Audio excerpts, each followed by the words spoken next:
Play this next clip and we'll discuss. Have you ever heard of an ambulatory wheelchair user? This is someone who has use of their legs but still chooses to use a wheelchair sometimes.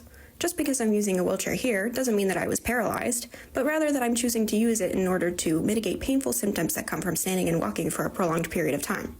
I think a lot of people look at me using the wheelchair and think, oh, that's so sad, but rather it's quite the opposite. I'm able to go out and do things and have a life that I wouldn't normally be able to if I didn't have the wheelchair.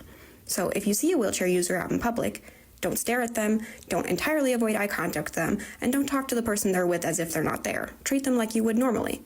And don't ask them why they're in the wheelchair. If you wouldn't ask a walking person about their medical history, why should you ask a wheelchair user about their medical history? Thank you for coming to my TED Talk. Yeah, that is a bad person. I also find it so weird how people can just feel like, well, yeah, I'm just talking about this in a positive way, as if what I'm doing is normal. I guess exception. If you're going to use a wheelchair with having full use of your legs and taking advantage of all of the things that people who don't have that freedom get to do, parking in different spots, using wheelchair ramps, if you want to do all that stuff and sit in a wheelchair, fine, we get to break your legs. How about that as the trade-off, right? If you want to pretend to have a disability, maybe you should have the disability. I would imagine that people who are currently confined to wheelchairs, who don't have the privilege, by the way, walking around, terrible and unfortunate situation to find yourself in, I would imagine the people that have to use wheelchairs look at that person and say, hey, sure, if you want to pretend like you have the disability, maybe you should just get the disability. I'm not advocating for violence at all. I'm just saying somewhat reasonable trade-off.